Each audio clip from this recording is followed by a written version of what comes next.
In the fixed mindset, everything is about the outcome. If you fail, or if you're not the best, it's all been wasted. The growth mindset allows people to value what they're doing regardless of the outcome. They're tackling problems, charting new courses, working on important issues. Maybe they haven't found the cure for cancer, but the search was deeply meaningful.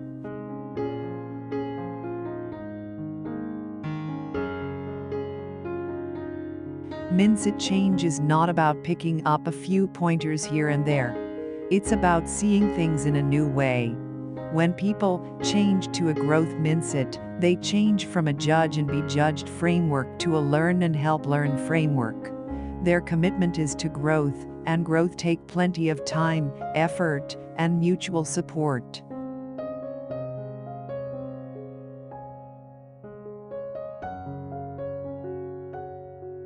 True self-confidence is the courage to be open, to welcome change and new ideas regardless of their source. Real self-confidence is not reflected in a title, an expensive suit, a fancy car, or a series of acquisitions. It is reflected in your mindset, your readiness to grow.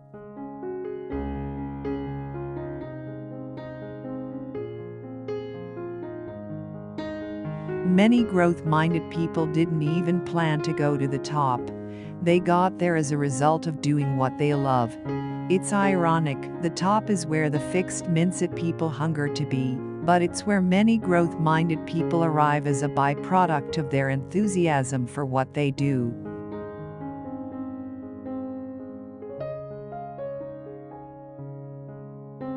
As growth-minded leaders, they start with a belief in human potential and development, both their own and other people's.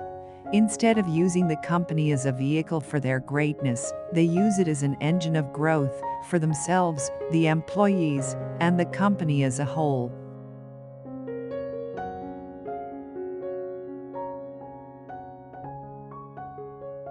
A no-effort relationship is a doomed relationship, not a great relationship. It takes work to communicate accurately, and it takes work to expose and resolve conflicting hopes and beliefs. It doesn't mean they lived happily ever after, but it's more like they worked happily ever after.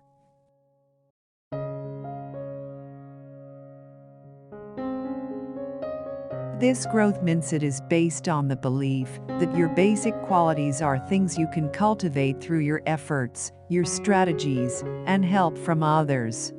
Although people may differ in every which way, in their initial talents and aptitudes, interests, or temperaments, everyone can change and grow through application and experience.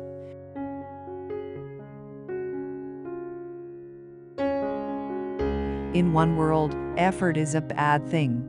It, like failure, means you're not smart or talented. If you were, you wouldn't need effort. In the other world, effort is what makes you smart or talented.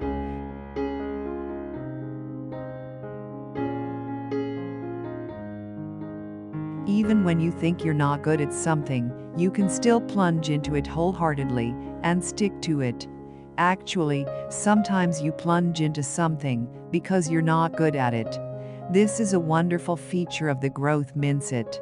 You don't have to think you're already great at something to want to do it and to enjoy doing it.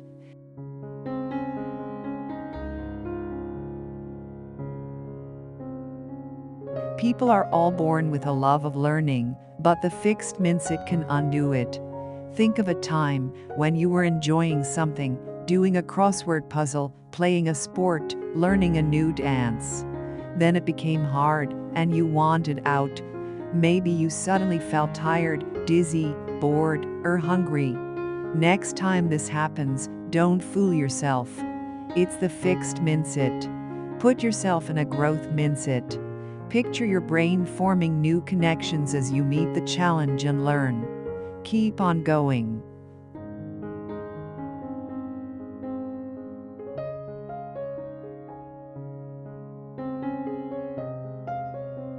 The students with growth mindset completely took charge of their learning and motivation. Instead of plunging into unthinking memorization of the course material, they said, I look for themes and underlying principles across lectures, and I went over mistakes until I was certain I understood them. They were studying to learn, not just to ace the test.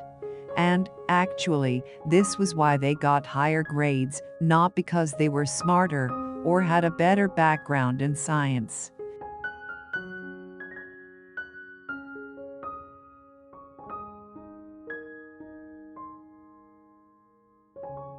Parents think they can hand children permanent confidence, like a gift, by praising their brains and talent. It doesn't work, and in fact, has the opposite effect. It makes children doubt themselves as soon as anything is hard or anything goes wrong. If parents want to give their children a gift, the best thing they can do is to teach their children to love challenges, be intrigued by mistakes, enjoy effort, seek new strategies, and keep on learning. That way, their children don't have to be slaves of praise. They will have a lifelong way to build and repair their own confidence.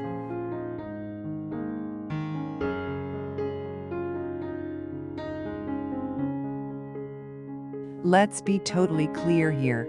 We as educators must take seriously our responsibility to create growth mindset-friendly environments where kids feel safe from judgment, where they understand that we believe in their potential to grow, and where they know that we are totally dedicated to collaborating with them on their learning.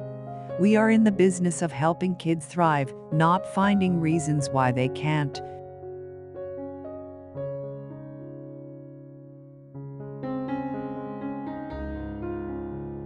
People with a growth mindset are also constantly monitoring what's going on, but their internal monologue is not about judging themselves and others in this way.